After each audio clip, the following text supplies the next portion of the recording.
All right. Good morning, everybody. Happy Wednesday. Let me get back to the screen here. Happy Wednesday. It is Wednesday, May 18th. May 18th. We are almost 6 months through the year. Holy hell. It's been a pretty, I'm going to say it's been a pretty crazy 6 months. I know the market's not crazy. It's complex, it's complicated, and it's competitive. If this job doesn't work, have you considered aerobic instructor? I've actually done that. I've been a personal trainer. I haven't done the aerobics instructor stuff with the spandex, but I was a personal trainer, and that's why sometimes you see me get a little excited and start lifting and pushing things around. Anyway, so halfway through the year, right? We're almost halfway through the year. We're almost to the 6 month mark. All right. And we're just going to talk about some things today. I've got, I brought it up a little bit at the meeting yesterday, and I've got a video I want to share with you that hopefully it changes a little bit of your perception, a little bit of your perspective. It's a really short video, but it talks about some experiments. And this video, it's all of the things that I know and understand, but it still blew my mind when I heard the video, when I saw the video and I followed through it. It blew my mind. And it's just, there's so many different directions that we can go at from watching this one short little video. So I want to play this video for you. I want you to listen to it and see if your mind is blown as much as mine. And then we're going to talk about it. We're going to talk about, it's a little bit of a continuation on from last meeting. We talked about habits. We talked about doing things different. This is going to be more on perception, more on identity, more on what are you going to do to make some shifts and changes. So we're going to talk a little bit about that today, but I want to share this video with you. And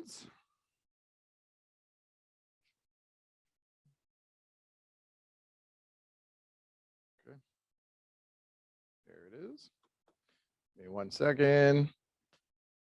All right, so we're going to watch and listen to this video, and this is what we're going to expand on and talk about. And I want some comments and I want some feedback from you. I'm going to ask you some questions and just give you your overall perception of it. So let me mute this up and we'll go and we'll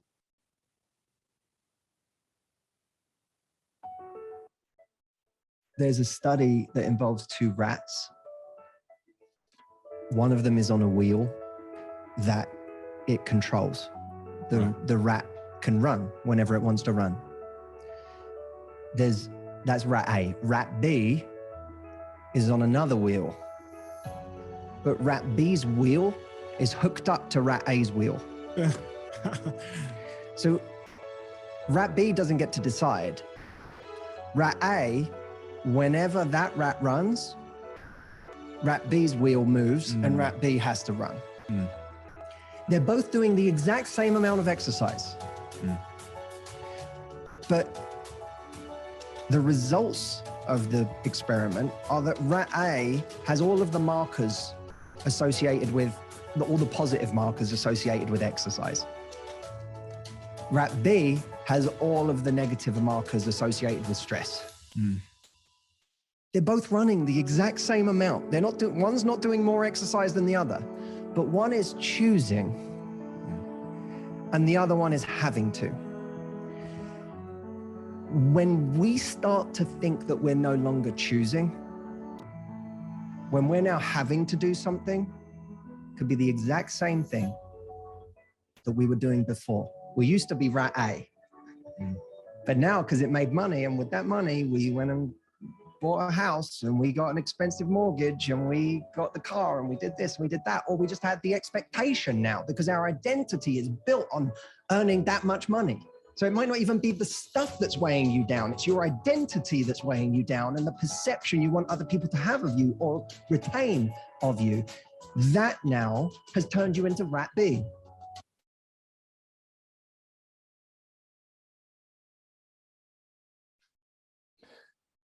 pretty crazy, right?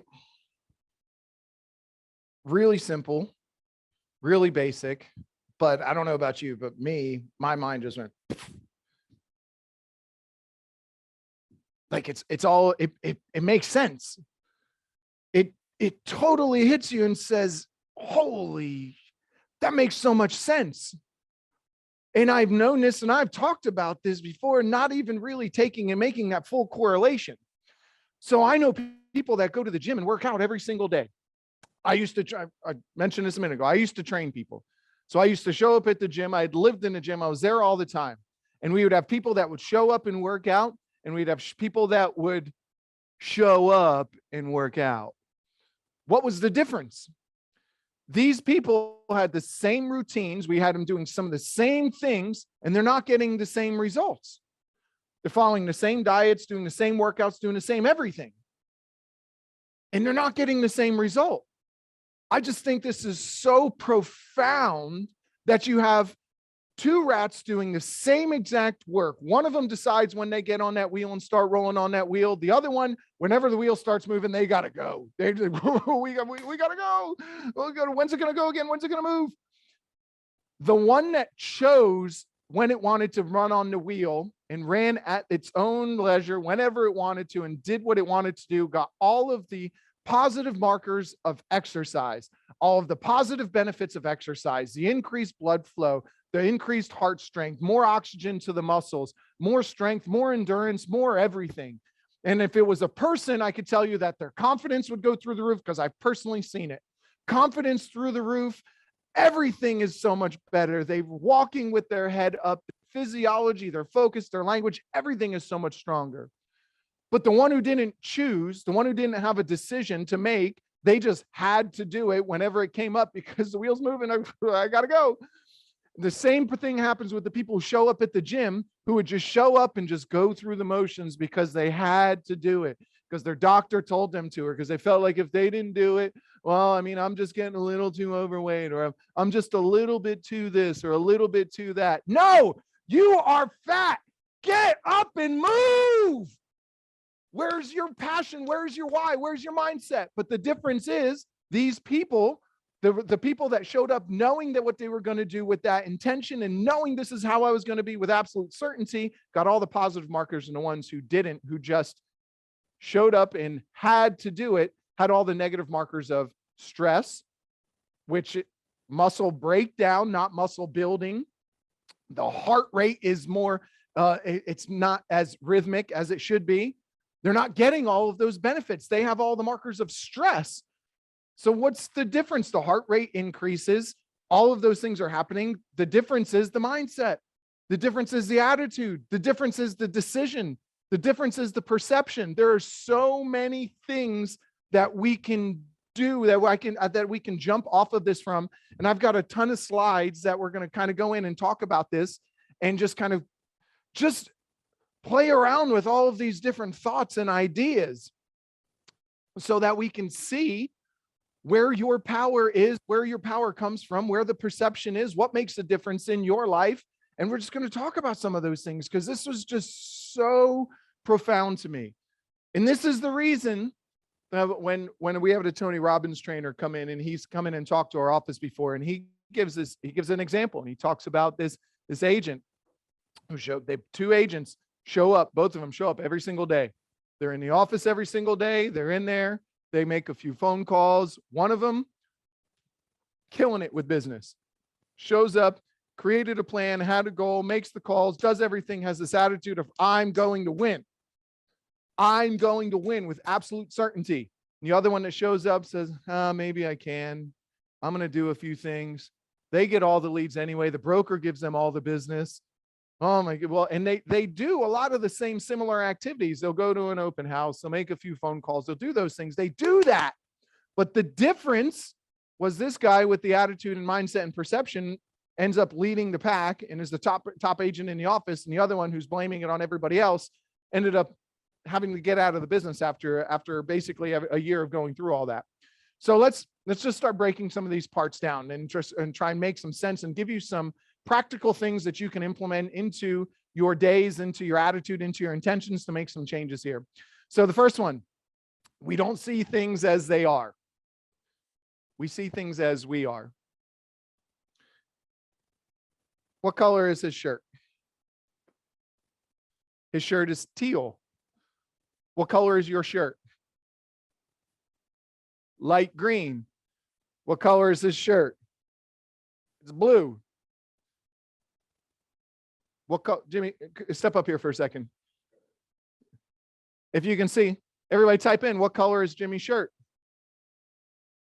Not the back of the head. What color is Jimmy's shirt? Closer to the microphone. Do the truffle shuffle. Do the truffle shuffle. Do it. Do it. What color is his shirt? Somebody chat in. Tell me what color his shirt is. Hold on. I'll make it bigger for you. Let me stop sharing. I apologize. Let me stop. What color is Jimmy's shirt? Mint green. White. No. What? There's white compared to what color is his shirt? Chat it in. Tell me what color is his shirt? Light blue.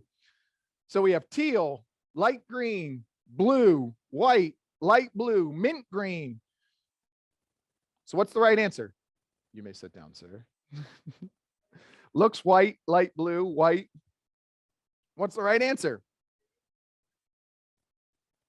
We don't, yeah, look it up. Go to Greg Norman's website, see what color that shirt is for us. Please see what they say it is.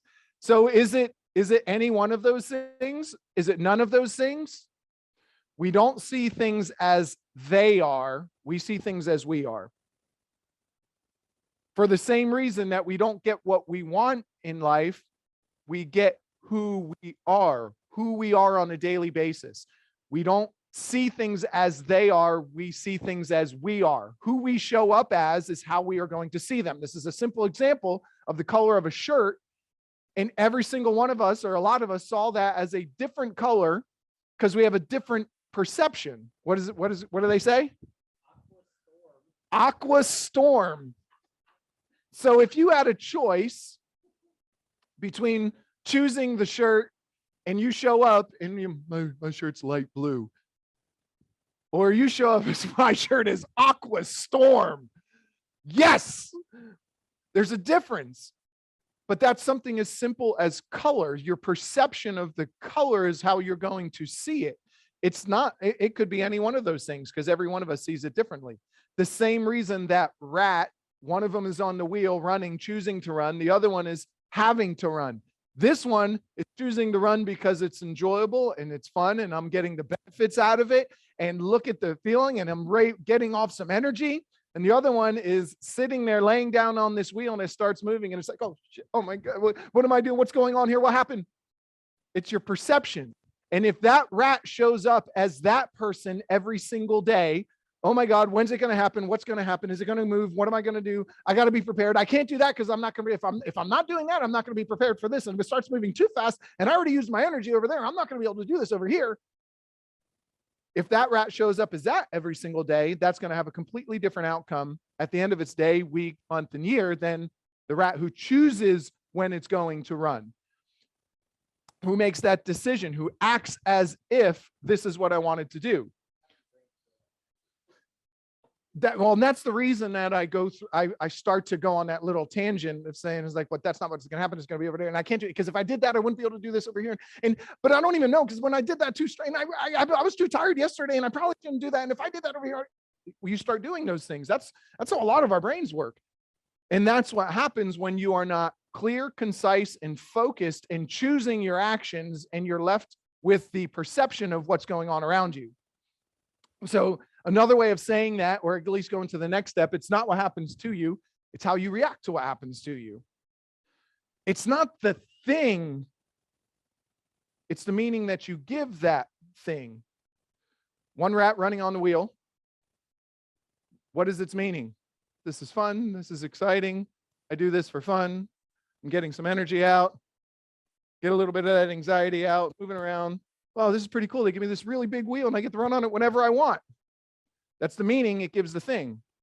The other rat, that thing is going to be the death of me. I don't even know when it's going to move. It just starts moving and then I got to run. And then I've already done that. I didn't even eat today. They didn't feed me. When am I? It's the meaning you give the thing. It's the same thing. It's the same wheel, the same movement, the same time, the same amount of action, the same amount of energy, the same amount of intention. It's the meaning you give the thing. So you have to start thinking in these terms. You are constantly making 3 decisions. At any time, you are constantly making 3 decisions. Most of us unconsciously. And if you can start becoming aware of the three decisions, these three things that you're thinking of and three decisions you're making at all times, and be more cognizant about making those decisions, or actually consciously choosing what it is that you want. The first thing that it's your constant, that the question that you're always asking and the decision you're always making is, what does this mean? When something happens to you, what usually happens is you have a habituated response to it. At some point in your life, somebody looked at you a certain way, and that meant they were mad at you. And that's what it means when someone looks at me like that, when they have that scowl on their face or they raise their eyebrow a little bit, that makes me feel like they're either mad at me or I'm an idiot. I did something wrong when they look at me like that. Or when they raise their tone, that's what it means. We have a habituated response to something that happens to us from our years and years of experience. You need to start becoming aware of some of those habituated responses. And we've talked to you last week about how you can change some habits, identify the pattern, interrupt the pattern, replace it, something that's beneficial to you, something that serves you. And we'll talk a little more later. But what does this mean? And if you start getting a little off track, just stop and say, God, what does this really mean? What are the three things I talked about a couple of weeks ago? You have those notes? Or is that where you're going? When you're asking yourself, what does this mean? I'll go into those later. But so what does this mean when you're asking yourself that? What if you stopped and said, what does this mean? What does this really mean? What's the worst thing that could actually happen? What's the most likely thing that's going to happen? And what is the absolute best thing that could happen? If you stopped and started kind of clarifying that in that moment, would that make a difference in the decision you decide to make rather than just going forward with the habituated response? Just from that one simple question, what does this mean? It doesn't mean that they're mad at me. They don't even know me. They didn't even know what I did. They have no idea what actually happened. Why don't we have a conversation about it? And what it really means is they're unaware of what really happened, and I can give them some clarity as to what actually happened and tell them and walk them through that and show them all the proof and all of this and all that, whatever the case is. So number one, what does this mean? Number two, what am I going to focus on? Because from the meaning, you're going to focus on something. You'll focus on something completely different. That wheel is going to be the death of me, and I'm going to focus on just waiting for it to start moving, because the minute it starts moving, I got to start running, because if I'm not prepared or I'm too tired or I fell asleep, I might not even be able to sleep, because what if it starts going in the middle of the night when I'm sleeping? If that's where your focus is, because the meaning is that thing is going to be the death of me, now the focus goes and it starts digging you even further. So what does this mean? The next thing is, what am I going to focus on? And then the last question is, what am I going to do? But most of this is a habituated response for a lot of us. And if you want something different, you have to do something different. Our life has become a series of habituated responses to things that are going on. They're not choices. You'll see later, one of the next things, that you have 75 to 80,000 thoughts every single day.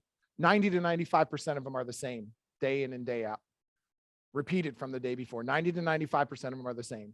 The same thoughts, the same responses, the same habituations, habits, actions, intentions, the same. So the difference in your life is that 5%. We'll talk more about that. But so what does this mean? What am I going to focus on? What am I going to do? If you asked yourself that question with everything that came down and everything that happened to you, because that's how we always react. These things happen to me, not for me. If you did whatever happened to you, if you ask yourself these three questions, I guarantee you would come up with a different response rather than the habituated response that you normally would have. So ask yourself those three questions. And if you need some clarity on that, again, we went through that. What's the absolute worst thing that's going to happen? What does this mean? What's the absolute worst thing that's going to happen? What's the most likely thing that would happen? And what's the absolute best thing that could happen? That could help you to clarify the meaning of what's going on, because we naturally or habitually start to go towards the negative. Your brain is the most efficient machine that was ever built. Brain in your body is so efficient, so incredibly efficient. If you are someone who works out and lifts weights, if you tell yourself, I can only do 12 of those, what's the likelihood that when you sit down and start pushing that you're only going to do 12 of them? You might even do less. But how many times have people, Brian, how many times have you sat down on a machine or on a bench or on something and started lifting, like, damn, I got two more than I thought I was. I got two more that's the most weight I've ever pushed, or that's the most reps I've ever done, or whatever. And you've done more and you're like, you surprised yourself with how much you were going to push because you really weren't thinking, you weren't thinking about how much you were going, you were just thinking, I feel good today. I'm going to do it. Let's put a little more on there. Let's see where it goes. And you end up doing a little bit more. We are entrained. We're being entrained on a daily basis, over and over and over and over again, by ourselves, by our surroundings, by everything that's around us. And your RAS, the reticular activating system, is the part of your brain that's meant to show you what's important. It's meant to filter out everything else that's around you and only show you what you've told it or you've shown it to be important to you. The reticular activating system. You've heard the exercise, or you walk around, and who's ever bought a car before? Who's ever selected that car? How many, you just bought a car. How many of your cars do you see driving around on the street after you bought your car? Do you notice them more often now? Did you see a lot of them before? Did you see them like all over the place before? But now you see them all over the place, right? And you see the pretty colors. That one's purple with stripes. Wow, that one was green and orange. That would be really cool. I think I love my car, but man, that's really neat. I've never seen that one before. What does the RT on the side mean? What about on the back? There's a picture of a little kitty cat. Oh, that's so cute. What? It means it's slower than mine. This means it's slower than mine. But your reticular activating system, you showed it that this is important to you. You bought this car, showed it it's important to you, and it starts picking out all of the other options all around you that you can see because you showed it it's important to you. What are you showing your brain, your body, and your reticular activating system on a daily basis? And you're doing it from the minute you wake up. What's the first thing most of you do when you wake up? The first thing that most of you do. Bam! What's up? What's up, Facebook? What's going on? Let's see. Oh my goodness, I can't believe Tiffany did that last night and she put pictures of it up too. That is crazy. Holy shit. Oh man, there's another war coming. Oh, what, that country's making people wear masks again? I can't believe that happened. That is just so stupid. There's a missing person. Oh, that's so sad. It's a child. You go down your Facebook and now all of a sudden your reticular activating system has been activated and you've shown it what's important to you. And not one of those things is going to benefit you or serve you. Not one of them. So what are you showing your reticular activating system on a daily basis? What you focus on tends to manifest. What you focus on, you're showing your reticular activating system. That part of your brain starts to pick things out. You'll be sitting at dinner. I've done this plenty of times. I'll be sitting at dinner and I hear a conversation 3 tables over, somebody talking about yeah, when we were renovating our house, or I hear realtor or commission, and I say, boom, and I hear it because that's what's important to me. Those are the things I've shown it that are important to me. And you hear those things going on. You're walking around, you see that. How many times do you see the magnet on the side of somebody's car and you say, who was that? Do I know him? There's 10,000 realtors all around here. Do I know that one? Do I know the one? You're paying attention to all the realtors and everything that's around you. You see those things. What about the real estate sign? Do I know the person who listed that one? That's not our company. I should have got that listing. I don't even farm in that area, but I should have got that listing. You start showing it the things that are important to you. So what you hold in mind and what you focus on tends to manifest. What are you showing your reticular activating system on a daily basis? And in this example of the rat on the wheel, the one rat chooses and it focuses on and shows the reticular activating system this wheel. That means exercise, exertion of energy, heart rate up, feel good. How many people leave the gym and say, my God, I wish I wouldn't have went there today. That was horrible. Shut your face. How did you really feel when you walked out of there? Man, I feel good. It wasn't the best workout, but I'm glad I went because I feel better than I did before I went. Even if you're pissed off about what you did, you still feel better that you went and did. You talk yourself into feeling better about what the 7 minutes on the treadmill that you did and then walked out the front door. You talk yourself into that, but you feel better about doing that because you're focusing on that. And if I focus on this is what this means, and my reticular activating system sees that this is what this means to me and it's important to me and it makes me feel good, those are the things you're going to tend to manifest. So if you're focusing on what you want to create, or are you focusing on all the reasons why you can't have it or why you can't keep up with it? What are you focusing on? What are you showing your brain? What are you showing your reticular activating system? What are you showing? What kind of emotions are you creating? Because those come into play too. We just said you have over 75,000 thoughts every single day. Over 75,000 thoughts. Yeah, I just went on a little rant and I only got to about 25 of them.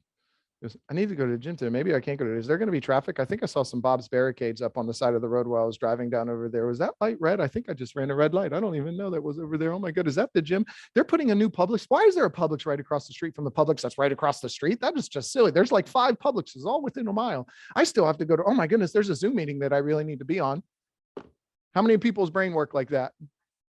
I hate when that happens.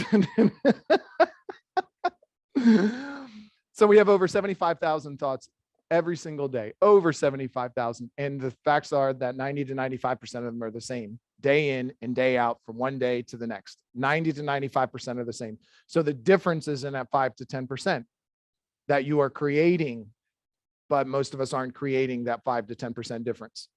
You are merely managing the new circumstances that come into your life. You are literally sitting on that wheel, waiting for the other rat to start running. And then you're going to manage that circumstance when that wheel starts moving.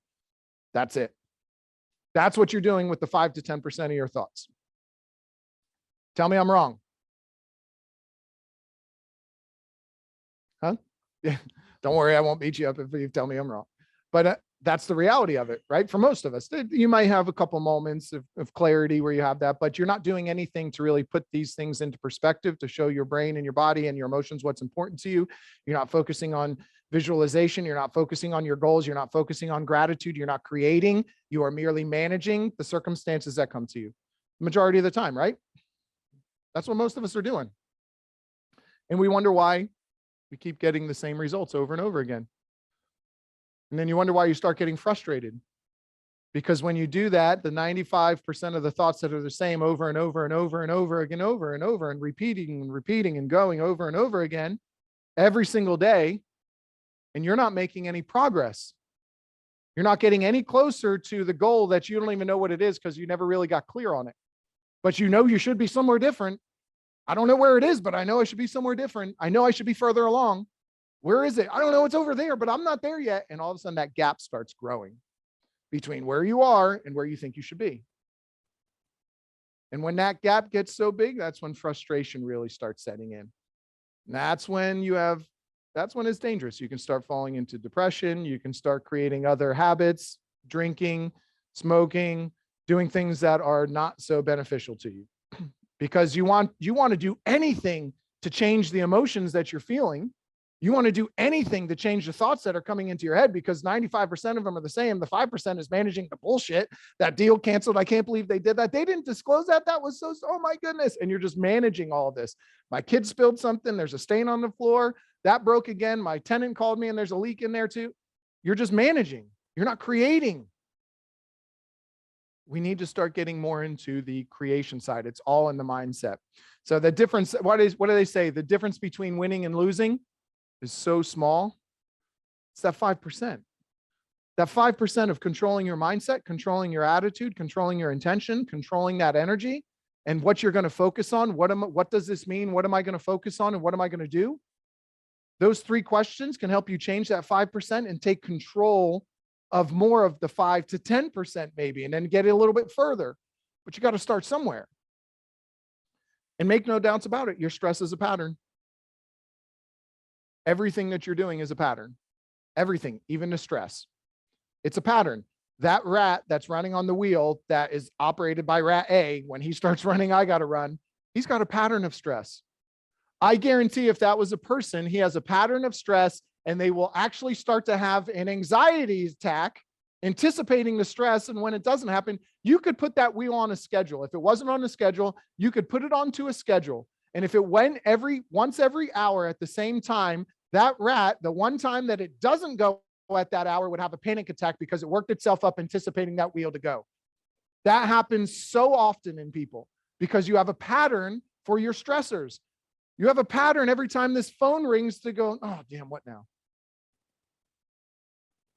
I hope there's not another problem. You have a pattern. You have a pattern every time you walk in your door at home. They go, I hope nobody says anything stupid or makes me do something or says, honey, there's something to fix. You have a pattern. There's an emotional response that you're going through with everything that you're doing. Your stressors are patterns. You use your body as a pattern to create stress. I've given you the story, two performers. One of them gets anxiety before they go on stage. The other one gets excited. What's the difference? The only difference is the thing that they're telling themselves, the meaning they associate to what's happening. My heart starts beating real fast. I start sweating. I get really, really worked up and I can't really think straight. And that's how I know that I'm ready to go out and I'm so excited and I feel so powerful. The other one says my heart starts beating. I start getting really sweaty. My palms are all sweaty and I start going, I can't even think straight. And that's how I know I'm having an anxiety attack. The difference is the meaning, but it's so easy to see it when you're talking about a wheel. One rat chooses to run, the other one has to run. That's the difference. It's just in your mindset and just in how you think. And you have the power over your mindset to change that decision. You have that power. You have to implement that power on a day-to-day basis. The quality of your life is determined by the quality of the decisions that you make and the emotions that you end up living with. That's going to be the quality of your life. Is the quality of your life going to be pissed off, angry, mad, frustrated, and dealing with things all the time? Or is the quality of your life going to be excellent, amazing, grateful, so passionate and loving? That's a choice. You have a choice. It's not what happens to you. It's how you react to what happens to you. I could find a reason to be grateful for everything that happens because there is an underlying reason there. There is. It's there in everything. Somebody passes away. There's a reason to be grateful for that passing. There is. You just have to look a lot harder sometimes to find it. But that's a choice. I'm either going to choose to do that or I'm going to choose to live in misery. That is your choice. And you have to start telling yourself that I'm making this choice. What does this mean? What am I going to focus on? And what am I going to do about it? That is your choice in everything that happens to you. And if you can start seeing your stressors and the stressful things that happen to you as opportunities to grow instead of a problem, instead of a stressor, what if you just relabel them? Something simple like relabeling it. When something happens to you, it's like, oh God, I can't believe it. What a problem. This is going to be a real pain in the ass. They've talked about a guy was on a safari out in the middle of Africa, and it's starting to get dark and the truck broke down. And you don't want to be out stuck in the middle of the Sahara and savannah in the middle of the dark. That's when everything starts coming alive. And this one guy that was there on the truck says, well, this is an unfortunate circumstance that we find ourselves in. Everybody else is flipping out, going, what are we going to do? I can't believe we're going to be able to get back. Can you fix it? When are they going to come? Did you call? Did you radio? Because this is an unfortunate circumstance. I think we have an opportunity here. There's a difference. You have a choice of what you're going to say to yourself. But again, they're habituated responses that are inside of you that come out all the time. And you have to start if you want something different, you have to do something different. Ask yourself a different question. You feel a different emotion. You get a different response. What does this mean? What am I going to focus on? And what can I do about it? What actions am I going to take? The first problem is that you labeled it a problem. What if it was an opportunity to grow? Do you know that if I took away all of your problems, every single one of your problems, you still wouldn't be happy?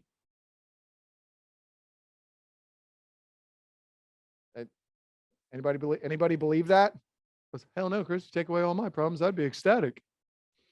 If you take away all of your problems, if you take away all of the situations that are more difficult in your life, you stop growing. More money, more problems. All right. And there's successful people out there that tell you, goes, look, I'm not telling you. That's a stupid saying because that's a mindset, more money, more problems. But I'm going to tell you it's the truth. The more money that you have, there's always going to be another opportunity. It's not more money, more problems, more money, more opportunities. Everything that happens is an opportunity for me to make more money, to fix a problem, to help somebody else, to create another outcome, to do something different. So more money, more problems. Okay, well, you label it a problem. That's where the first problem is. Everything is an opportunity. If I take away all of your problems, all of your challenges, all of that, you stop growing. Why do you think a good portion of people who retire never stop and just sit down and do nothing? They challenge themselves and play golf. They pick up something, a new habit. They travel. They do something different. They get a side job. They start doing something in there. They start building things, doing something. Do you not think that that creates more stress? I mean, and how many times have you said to somebody who retired and is still doing, oh, you're still working? Yeah, I got to do something. If I took away all of your problems, you would be miserable. Because the things that you call problems are the direct reason that you're actually growing and giving yourself an opportunity to get to another level. The things that you call a unfortunate circumstance, if you call it a problem, that's where the first problem is. Let me see what's the next. I thought this was really interesting. You have 24 hours in a day. This just goes to the mindset and your attitude about what you're doing and your intentions. You sleep for about 8 hours. Some of us less, some of us more. 12 hours, I don't know, whatever you do. You sleep, average is for 8 hours. They tell you you need 8 hours of sleep. You're eating all day and getting showered and dressed and doing those things. How many times you eat? 3 to 4 hours for showering, for eating, for traveling to go get something to eat, groceries, things like that. 3 to 4 hours for it. That's 12 hours out of your day already gone. Just for simple maintenance. There's a study that showed that the difference between 6 hours and 8 hours for people that were overly active, working out, involved in sports, the difference between 6 and 8 hours was astounding when they looked at their body's ability to, the majority of them, not all of them, their body's ability to repair their muscles and grow muscles stronger, bigger, faster, and become better at whatever sport they're involved in. That 2 hour difference, it's maintenance. That's what, when you're sleeping, you're maintaining. So 12 hours out of the day is for maintenance. Eating, dressing, showering, sleeping. Half your day is gone before you even think about it. Right? Agreed? That leaves you 12 hours left out of your day to live. Oh, wait, shit, I got a job. Most of us work 8 or 9 hours out of the day, right? 8 hours out of the day. Now you have 4 left. 4 out of 24 hours. And what do you spend most of that 4 hours on? What do you spend most of it thinking about? Being pissed off, being angry, being frustrated, thinking about all the problems that you have, all the issues, all the circumstances, trying to manage all of those circumstances? Or do you spend it creating? Do you spend it thinking about what you can do next, how you can grow, how you can choose to see this as an opportunity instead of a problem? There's another guy who says, he goes, yeah, that's great. You got a 9 to 5. What do you do from 5 to 9? What do you do in that other 4 hours? What do you do from 5 to 9? Are you creating your life or are you managing your circumstances? And then you go one step further. What's the average life expectancy for a man or a woman? Anybody? Average life expectancy? It's like 80 years old, 78 to 82 years old, around there for men or women. I started to think about this the other day. I'm 42 years old. I'm 42 years old and I sit here and I'm thinking, man, I've lived a long life and done a lot. Look at everything that I've done. And then I sit down and look ahead. I've only lived half of my life. The 42 years I've been on this earth, I've got a whole nother 42 years left. And I want to waste it acting like Rat B, running on a damn wheel, acting like this sucks, managing the circumstance. A whole nother another 42 years left that I could be thriving and living and deciding and choosing. 42 years. And most of my 42 years that I've lived, I made stupid decisions. I couldn't even bring a damn fork or a spoon and feed my own self till I was 4 or 5 years old. I didn't start working or anything until you're in your teens. I didn't know what the hell I was doing with my life till I was probably about 34, 35. So really, I've only lived with intention and purpose for 5 to 7 years, and I've got 42 more left.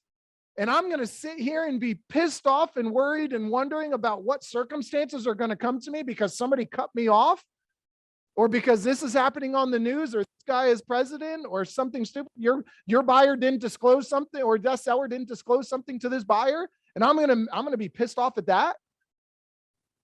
I have a choice. And I know that I've got 42 years left, 42 awesome, amazing, wonderful years left at least because I'm going to live this life to my fullest, but that's a choice. How many of us even have, when's the last time you sat down and go, holy shit, look at how much of my life I have left. Imagine what I could create. Imagine, look at what I sit down and I say, look at what I've created in the last 5 to 7 years, just from when I was, because I remember I was 34 and found out my wife was pregnant and I had a daughter coming, but she was born and then I turned 35. And that's when I found out she was coming, I made a decision to change.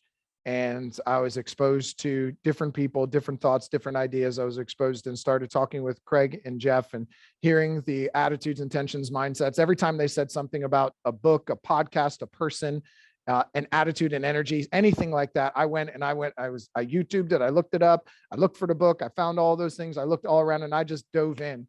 And at that point is when I started really shifting the attitudes and my mindset and everything to a different. And so I say I've been living for the last 5 to 7 years with more intention than I ever have in the first 35 years of my life. Imagine what I could do, not only in the next 42, imagine what I could do in just in the next year with everything that I've been exposed to in the last 7.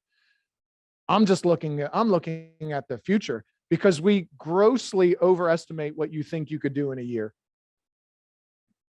But you really, really underestimate what you could actually do in 5.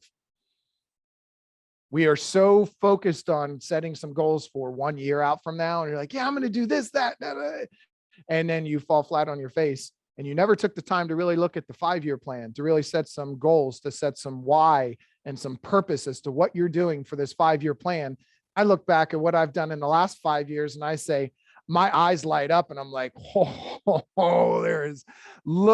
if I could do that in 5 years, watch out. This is what's coming. And it's just a different attitude. It's a different way of looking at it. Instead of being pissed off and upset about everything that's going on around me, I'm going to choose to focus on what I'm going to focus on. So breaking your patterns, we talked about this last week. If you have a pattern, because everything that rat B is doing, that stress pattern, it's just a pattern. They thought a certain way, they acted a certain way, they responded a certain way. They are living reactively to what happened. It's not about what happens to you, it's how you react to it. So you have to see what's happening to you, identify that there's a pattern. Rat B needs to identify that, God, what's the trigger? What's the trigger? God, what is that? Where's the trigger here? That big ass wheel, every time it starts spinning, it triggers me. They start getting stressed. I got to get going. You identify the pattern, identify what it is that's triggering. Then you have to interrupt that pattern. If that rat was a person, where does the mind start going? We all have a pattern. So if something happens to you, where does the mind start going? Down a rabbit hole? That first thought, the next thought, the next, and then it just keeps going. And then you have a pattern, then your body starts getting into that pattern. I guarantee if rat B was a person, that wheel starts going, be like, oh my goodness, I don't want to do this. I can't believe this. What if rat B identified that the wheel was the issue and then interrupted that normal pattern of starting to do this? When that happens, I'm going to jump up. I'm going to give myself a good clap and I'm going to get ready and I'm going to start chest up, shoulders back, head up. I'm going to start going. I'm going to breathe really deep and start going right from the get-go. And then I'm going to stop telling myself all the BS story about why that wheel is pissing me off. The wheel's going to be there either way. I have to choose how I'm going to react to it. If that was a person, that's something that you could do. Identify what the pattern is, interrupt the pattern and replace it with something new, something that benefits you, something that serves you. And if that rat, if it was a person, started doing those things, it would start getting the same benefits as rat A. Identify, interrupt, replace. When I say interrupt, you have to understand, like I said before, we don't just feel emotions, we do them. Well, you notice the difference? When I said, oh, I don't want to do this. If I asked you to show me what it looks like if you were to hope something happens, like, oh God, I really hope I get that contract. I really hope they accept our offer. Show me what it feels like if you were hoping something happens. Yeah. Oh, I hope it happens. And if you keep doing that over and over again, you'll start feeling that. But what if I showed you, show me what it feels like if you were to sit with absolute certainty that you knew you created it and it's going to happen. When I just walk through the simple exercise, I can't help but just do a simple shift in my shoulders with my chest out and head up, and my voice gets louder. I breathe deeper and I start making a movement like this, like I'm going to punch Jimmy. I won't hit you, I promise. It's just a difference in the body. So interrupting a pattern, you have your body starts those patterns and then the emotions follow. Emotion can create motion and motion can create emotion. So interrupting a pattern, use your body. So again, if you're doing this, if you have a habit of being depressed, sitting in the corner, like this, you probably shouldn't sit like that. Stand up, start moving, do something different, get out of your house, change your surroundings, change those things that are around you. You have to do something different. If you want something different, you have to do something different. We talked about this last week, then raise your standards. If your standard is, I just start moving when that wheel goes, I'm just going to do whatever happens. But if your standard is, I'm going to own that wheel, that thing moves, I'm going to run so damn fast that rat A is going to be the one that's stressing, because if he can move this wheel, I can move that wheel. If they're attached and he can do it, I can do it. That's a different standard, isn't it? We talked about being a creator rather than managing your circumstances. There's plenty of circumstances that happen to you, but is life happening to you or is life happening for you? And if you want to be the creator of your life, you have to ask yourself those questions. What am I going to focus on? What does this mean? What am I going to focus on? And what am I going to do? What actions am I going to take? That's how you can start being the creator of your life in a simple little series of questions. And if you need more help expanding on that, what's the worst that's going to happen? Okay, well, what's the most likely thing that will happen? And then what is the absolute best thing that could happen if I do this? If I focus on this, if this is what it means, and this is what I'm going to do. If you need to get some more emotion into it, start asking yourself those questions.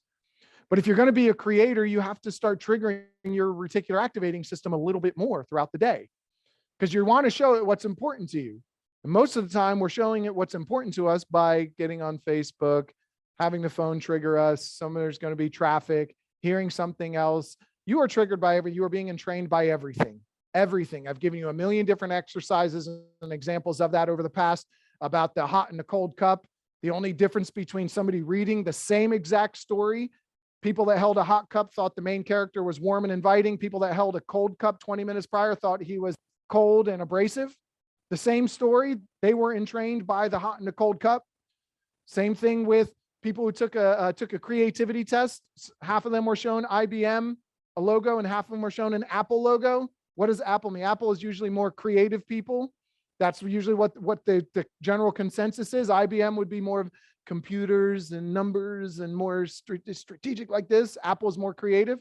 The people who are shown an Apple logo performs like 12 to 15% higher on the creative scale than the people who are shown the IBM logo. Same thing with Asian women. The Asian culture, the stereotype is they're better at math and science, and women are looked at as lower in that society.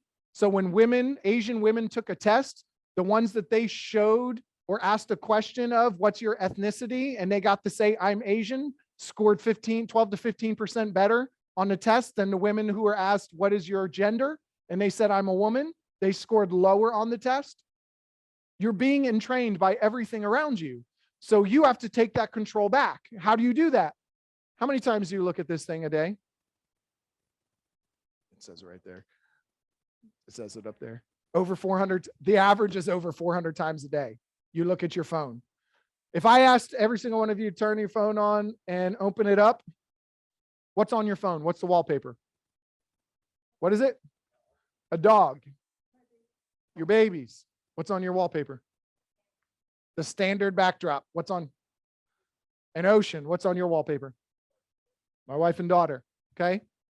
So Jimmy has dogs on there. Every time you look down, you see your dog. What are you doing right now with your dog? Go ahead. Got to have puppies. Got to do this. There's a lot of focus going on there. Focus on your babies. Focus on your wife and kids. You don't have any focus because you didn't change it. But you are entrained. He goes, he goes, what phone? You were being entrained by everything around you. If you look at your phone 400 times a day, that's the average. You have 400 opportunities to trigger your brain to something, to a goal, to an outcome, to something that you want, to an attitude, to an intention, anything at all. You have the opportunity to change your focus right there because you look at it 400 times a day. And if you are being entrained by everything that's around you, and you start looking at your phone 400 times a day, these people in that story were handed a cold cup or a hot cup 20 minutes prior to reading a story. And 80% of them said this person is cold and abrasive when they held a cold cup. 80% said this person is warm and inviting. And it was the same damn story. They only had one cup. You've got 400 times to look at your phone. Do you think that it can start entraining your brain to think a different way, to see things a little bit different, to see a goal, to see an outcome, to see something that you want? Yes. But you got to be clear on what you want. You got to be clear on what it is. You have to know what it is. What do you want? What are your goals you're working on for this year? Crickets. What goals do you have for this year that you're focusing on? Clear, concise, focus. This is what I'm going to do. To lose 20 pounds. Okay. And get Master's Diamond. And now why don't you make something else up and tell me about something else that you're working on? No, I know, I'm just kidding. What are your goals you're focusing on? Make more money. Get clear on what you want and focus on it. Good. You want to make more money. Jimmy, $1. I need to give it to Margaret so she can go away. It's in there. Give her $1. There's more money. Go away. Your reticular activating system says more money. You found more money. You can find a quarter on the ground. Your brain will feel satisfied. Your brain will feel satisfied because you said, I need more money. You got more money. You may not be because you've got some emotions there, but your brain will be satisfied. Your reticular activating system is going to be fine. Get clear on what it is you want. If you want more money, how much, by when? But you got to be clear on these things. You have to know what it is that you want. Because if you're going to program your brain, why not program it for specifically what it is that you want? Because you're going to be programmed by everything else that's around you. So pick the things that you want, choose them, get very clear on them, write them down, get specific, get a vision board, start putting Post-its all around your house if you want to. Like these things all just help. You are seeing something. Most of you are doing this. And even if you put the damn Post-its up, you wouldn't see them anyway because you're too busy doing this. So why not change what's on here too? Another thing, control the beginning and end of your day. How does your day start? How does it end? If you don't control the beginning of your day, if you don't prime yourself to walk out for that, you will be primed by everything else around you. Right? So why not prime your day for the emotions, for the feelings, for the energy, for the intentions, for the actions, for the goals and the things that you want? Get those in your mind when you start rather than, oh, wow, I can't believe that happened. Do you know that Amber Heard is on trial right now and they're cross-examining her? Did you see any of those? I can't believe that they said that does not matter. Has nothing to do with your life. It's not going to change your life whatsoever.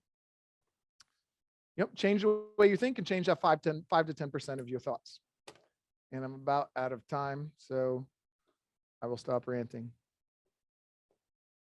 See what else last.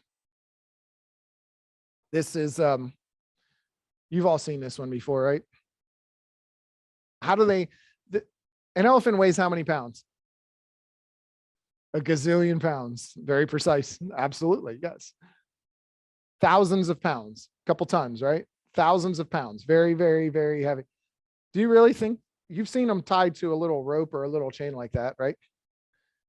Have you ever seen the videos where the elephant goes crazy? You ever seen any of those circus videos where the elephant goes nuts and pushes over a car, rips down a tent, does that? There's a couple of them that have been around. The elephant goes nuts. So you're telling me that little rope and that chain keeps that elephant there? I saw that elephant, nobody just let that elephant roam around. He broke out of wherever he was and he went nuts and tore the tent down, pushed over the car, did whatever he did. So how did they get this thousands of pounds of animal stuck to a little rope? like that he could easily yank out at any time. Even if there's a chain hooked up to a cage, he could yank that out at any time. How do they do that? They entrain him when he was small. When it was a little baby elephant, they tie it to its ankle and put it in there, and he starts fighting and pulling, and he can't get away. And he's trying and trying, and eventually, guess what happens? Gives up. And he believes that this is what's going to stop me from doing all of this. That's it. This is my life. This is my 10 feet. I can't go any further than that. And it believes and it stops. And for the rest of its life, until it gets to even be thousands of pounds of animal, it still believes that. And it does not break free from those chains. Change your belief and change your life. If you believe that you are stuck to this little 10-foot section, because this is my life, this is how I've always been. I was raised that way. My family's never earned this. My mom did this to me when I was young. My dad said this to me when I was there. They always told me I never amount to anything. I had a teacher who did this. I've never earned more than that. I can't do that because I'm not good with people. I've never been good with numbers. Any of those beliefs. Change your belief and change your life. At what point in your life did you determine that this is who you're going to be for the rest of your life? Because all of us have some form of identity of who we think we are. And at what point did you determine that this is who you are and you're going to live your entire life like that? I decided to change. It took something like having a child being born to push me to the point of knowing that with absolute certainty, I will do whatever it takes, that reason, that why, and that purpose. And I did. And ever since then, it's been nonstop, and I'm going to keep pushing and keep moving forward. But I broke that bind right there because I believed it was possible. And I believed that I would do whatever it took to make sure that I took care of my family, and they will never want for anything, and I will never put them in that position or situation. I didn't have that belief before. I just knew there was something more.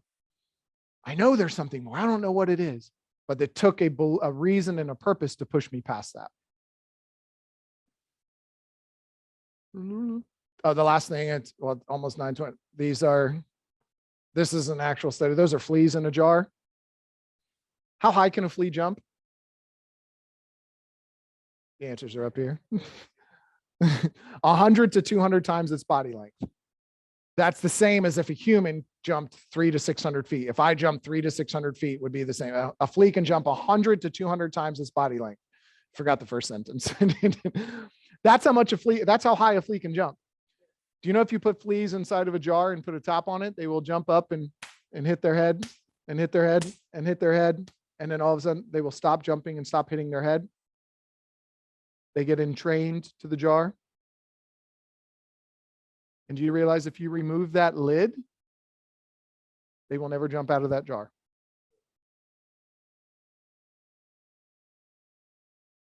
Here's another entrainment video. Last one, and we're done. Some of you may not like this one. A group of scientists placed 5 monkeys in a cage and in the middle a ladder with bananas on top. Every time a monkey went up the ladder, the scientists soaked the rest of the monkeys with cold water. After a while, every time a monkey went up the ladder, the others beat up the one on the ladder. After some time, no monkey dared go up the ladder, regardless of the temptation. Scientists then decided to substitute one of the monkeys. The first thing this new monkey did was go up the ladder. Immediately, the other monkeys beat him up.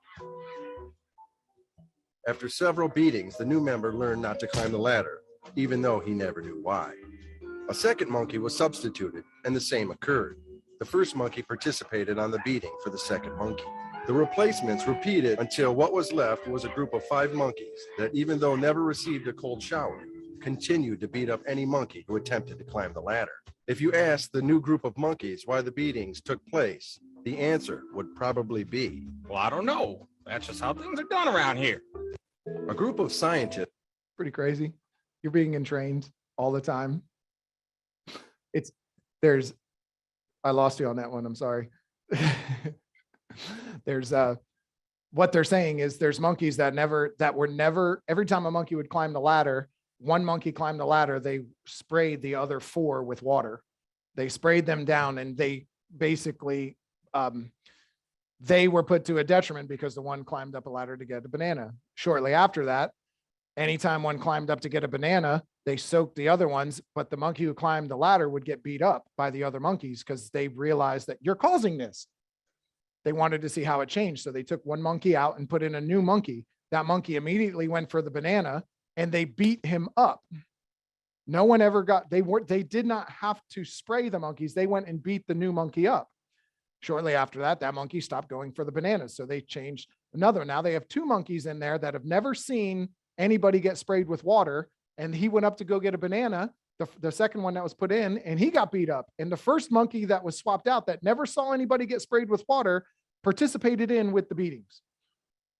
They're being entrained. They have no idea why they're doing it. They're just doing it. The same way we have no idea why we're doing some of the crap that we're doing. You have no idea why you're waking up and staring at your phone. You have no idea why you're driving a certain way that you do. No idea why you're doing some of the things you're doing. You're just doing them.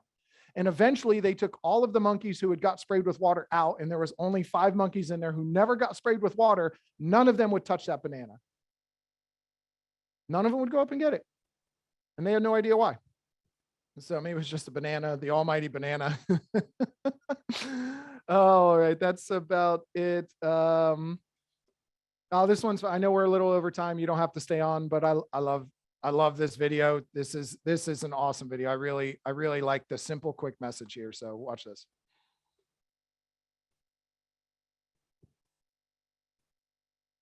This is our Fearless hanging air freshener. If you don't have one of those, get one. They're awesome. And this is the car next to me. Now, let me ask you this question. Which one's bigger? The air freshener. In my perspective. So if the air freshener is bigger, how did it fit in my car? It didn't get bigger because it was in my car. It's bigger because I'm closer to it. So how is fear so much bigger than my God? How is anxiety so much bigger than my God? If your problem is big and your God is small, it's not that your God is small and your problem is big. It's that you're sitting closer to your problem than you are to your God. Look, the moment we start getting in God's presence, it's not that he changes sizes. It's that we see how big he is for the first time. That's a simple message that, for those of you who aren't religious, substitute God with whatever you want, with your energy, your intentions, your greater being, your higher power, whatever you want to replace it with. Whatever you are sitting closer to, if that monkey B is sitting closer to a wheel that stresses him out and he's sitting closer to his stress, he will have the benefits or the negative side effects of the stress. The monkey who's on wheel A, who's sitting closer to, I do this because I want to, because I enjoy it, because it's fun, gets all of the benefits of the exercise because he's sitting closer to that. In his perspective, this is what it is. In the other monkey's perspective, this is what it is. Whatever you're sitting closer to is what you're going to feel and what you're going to react to. So guys, have a happy Wednesday. We have a realtor safety class today at 11 here in the Apollo Beach office. We will send out a Zoom invite for it when it comes up. So you can log on and watch that. There will be lunch here in the office as well, in the Apollo Beach office. It's open to anybody. So if you're in the area, stop by from 11 to 12:30. We will talk with you all soon.